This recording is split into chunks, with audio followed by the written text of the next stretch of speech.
Dans cette vidéo, je vais vous parler des films à Oscar. Je vais pas faire de pronostics, je vais juste vous donner mon avis. Comme pour la vidéo des Césars, on va commencer avec un film magistral, Call Me By Your Name, de Luca Guadagnino. Désolé, mon italien est vraiment pitoyable. Call Me By Your Name parle d'une histoire d'amour entre deux hommes le temps d'un été en 1983. Le premier a 17 ans, il s'appelle Elio, il vit en Italie avec ses parents dans une villa de rêve dans la campagne italienne de rêve avec un soleil de rêve. Bref, c'est le paradis cet endroit. Il est interprété par Timothée Chalamet, qui est pétrifiant de talent dans ce film. Et l'autre, c'est Oliver, interprété par Armie Hammer, qu'on a pu voir dans The Social Network notamment. Il est plus âgé, il est doctorant, et vient justement en Italie chez les parents de Elio pour faire ses recherches. Et puis voilà, donc entre Elio et Oliver, il va y avoir des regards, des attouchements, et puis plus tard, des baisers, des frottements. Enfin voilà, c'est l'amour tel qu'on aimerait le voir tous les jours.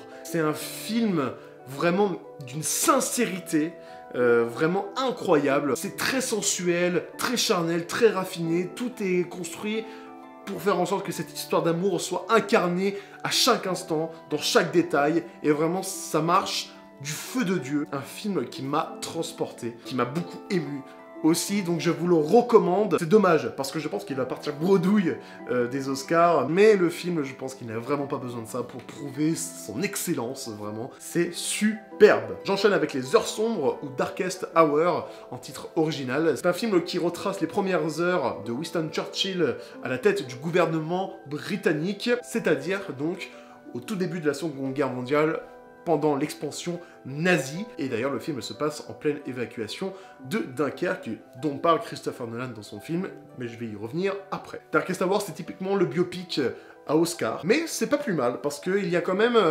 malgré cette dimension classique, il y a une dimension didactique qui nous parle justement de comment un peuple autour d'un homme a réussi à forger une communion, une cohésion. Et ça, c'est vraiment très beau, je trouve, de parler de ça, parce que au fond, on a souvent loué le courage des Britanniques pendant la Seconde Guerre mondiale. Qu'est-ce qui a permis tout cela? C'était Winston Churchill, interprété par un Gary Oldman impérial. Alors là, pour le coup, on peut évidemment se plaindre que c'est un rôle pour Oscar, mais à partir du moment où t'as un acteur aussi génial que Gary Oldman, qui interprète un gars aussi génial que Winston Churchill, et qu'au fond, la fusion, elle est parfaite, et bah tu lui donnes l'Oscar et tu te tais, mon pauvre. C'est un film très plaisant à regarder, qui revigore aussi, parce que Winston Churchill, c'est un gars qui a la force des mots, c'est incroyable, devant le Congrès, dans son bunker, enfin c'est incroyable. Enfin, un bon film sur Winston Churchill. Excellente transition, parce qu'on va parler, justement,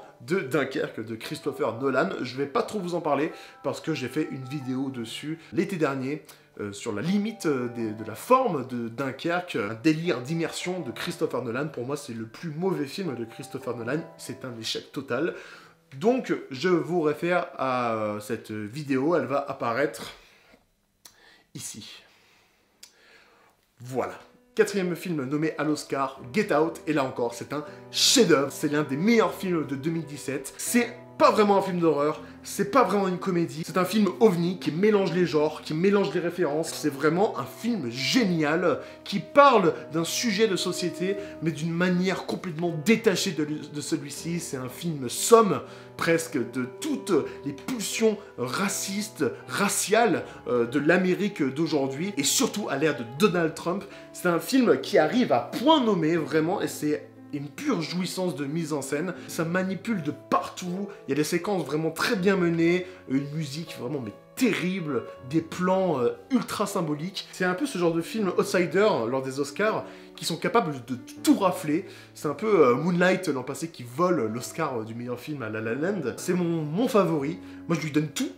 Meilleur acteur, meilleur réalisateur, meilleur film, je lui donne tout. J'enchaîne avec Lady Bird, réalisé par Greta Gerwig, actrice, notamment, on l'a vu dans Jackie l'an passé de Pablo Larraín, mais aussi et surtout dans Frances Ah, c'est le second film de Greta Gerwig, mais on va dire que c'est son premier parce que son premier qu'elle a réalisé en 2012, je crois, n'a pas été aussi médiatisé que Lady Bird. Lady Bird, sinon, c'est un élan de légèreté. Ça fait du bien, ça se prend pas la tête, des situations très cool. Greta Gerwig superpose très bien ces scènes dans la dimension didactique de son personnage, ce portrait réciproque avec le personnage de la maman aussi, hein, qui est très important dans le film. Il y a vraiment une maîtrise de la part de la réalisatrice qui est nommée d'ailleurs à l'Oscar de la meilleure réalisation. Une femme dans cette catégorie, ça n'était pas arrivé depuis Catherine Bigelow avec Des Mineurs, c'était en 2011 ou 2012, je ne sais plus, et Catherine Bigelow avait eu l'Oscar.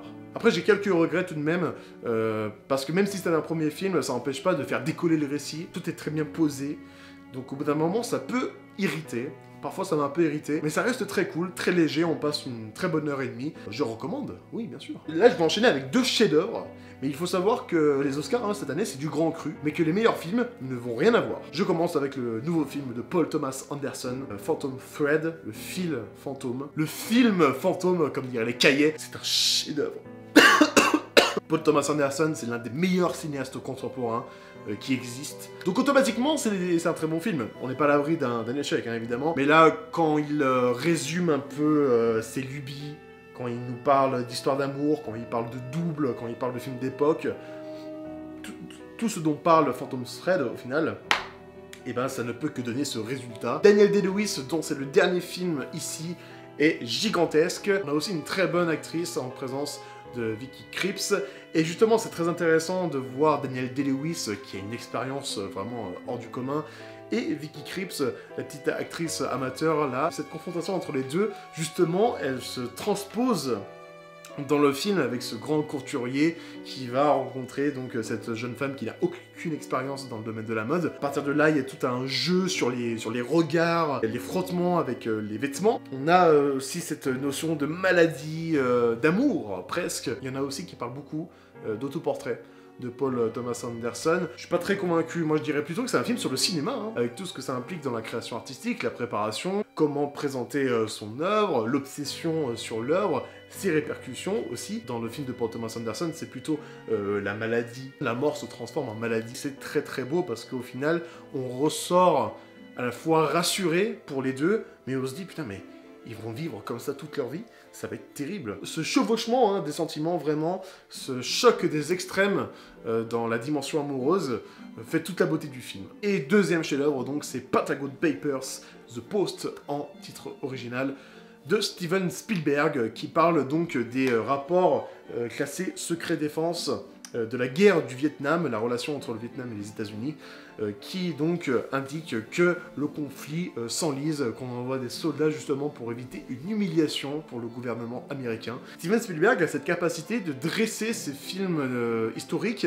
face à notre époque contemporaine. Et avec la trilogie qu'il vient de faire, Lincoln en 2012, Le Pont des Espions en 2016 je crois, et donc Pentagon Papers en 2017, il réussit à parler de notre époque par l'intermédiaire d'une autre. C'est l'une des caractéristiques de son cinéma, c'est-à-dire la dimension didactique de ses personnages, qui agit comme des symboles. Là, ici, il parle de la liberté de la presse et aussi de la cause féministe. Il arrive à faire ça de manière très poétique, et notamment lorsqu'il fait parcourir sa caméra dans les salles de rédaction, mais aussi lorsqu'il filme Meryl Streep. Meryl Streep, elle est rayonnante. Il s'agit finalement de faire vivre ces personnages comme des symboles, de donner la parole aux femmes, de donner le pouvoir à la presse. Et à cette fabuleuse réplique du film qui dit que le seul moyen de faire respecter le droit de publier, c'est de publier. Et cette réplique résume à elle seule tout le film. C'est vraiment un joyau. Après les deux chefs-d'œuvre, je vais vous parler de deux films avec lesquels j'ai un peu de mal. On va commencer par The Shape of Water de Guillermo del Toro. En fait, je trouve que c'est un film très précipité. Et je trouve que del Toro multiplie les films un peu précipités. Pacific Rim, que j'adore, hein, a été très mal reçu parce qu'on pensait que justement le style del Toro était en perdition. Ensuite, il a réalisé Crimson Peak, qui est un faux film d'horreur. Et après La Forme de l'eau, c'est un film politisé qui gagne le Lion d'Or à Venise, donc il y a toute une effervescence qui s'est construite autour de lui. Après visionnage, on retombe complètement, on retombe. Vraiment, là, ça fait plouf. Plouf. Déjà, ce film, c'est un piège de A à Z, parce que ça nous prétend faire l'éloge des différences, alors qu'il joue constamment sur les apparences, non seulement du monstre, mais aussi du handicap de Sally Hawkins, qui est merveilleuse dans le film. Même les apparences du méchant, un peu trop méchant, les apparences de la guerre froide. Ce film a un compromis avec la guerre froide absolument, mais dégueulasse. Et puis là, j'ai vu tous les clichés les plus horribles, vraiment, sur comment on retranscrit la guerre froide au cinéma. Donc c'est un piège politique, et par conséquent, donc vous l'aurez deviné, un piège esthétique, non seulement sur la guerre froide, mais aussi sur le film de monstre qui se prétend romantique, qui se prétend réinventer toute une imagination autour du monstre. C'est pas parce que t'as des lubies que tu les retranscris dans un film que tu les prolonges. Del Toro, c'est un mec qui fait du surplace. C'est tout. La guerre froide, le récit amoureux, le film de monstre, l'esthétique à la Jean-Pierre Jeunet, etc. Ou rien, parce qu'il n'y a aucune répercussion, aucune qualité, aucune finalité, et surtout un scénario effrayant de facilité. Et le dernier film dont je vais vous parler, c'est Les Panneaux de la Vengeance, Three Billboards Outside Ebbing, Missouri. Accent de merde. C'est réalisé par Martin McDonagh, qui a fait 2 très bons films, c'est-à-dire Bon baiser de Bruges avec Colin Farrell, et Les 7 psychopathes avec Colin Farrell. Et je suis un peu partagé, parce que Martin McDonagh, c'est un très bon fabricant de personnages. On a une multitude de personnages dans ce film, et c'est vraiment très plaisant à suivre. Chacun a son caractère. En plus de ça, il met des acteurs vraiment exceptionnel. Frances McDormand qui est presque dans le rôle de sa carrière et qui va remporter l'Oscar de la meilleure actrice de toute façon. Et puis on a Sam Rockwell qui va lui aussi remporter l'Oscar cette fois-ci du meilleur second rôle masculin. Il joue un policier homophobe, raciste, et il est complètement paumé dans la vie. C'est l'archétype un peu de l'américain moyen. Après que tout cela soit bien exposé, le jeu des acteurs, la relation entre les personnages, je trouve que le scénario déjà est assez faible. La dernière partie du film, j'ai pas compris où ça allait, c'est une bobine de gaspiller. Le film, il dure plus de 2 heures, il devrait durer 1h30. Et je trouve ça assez malhonnête aussi,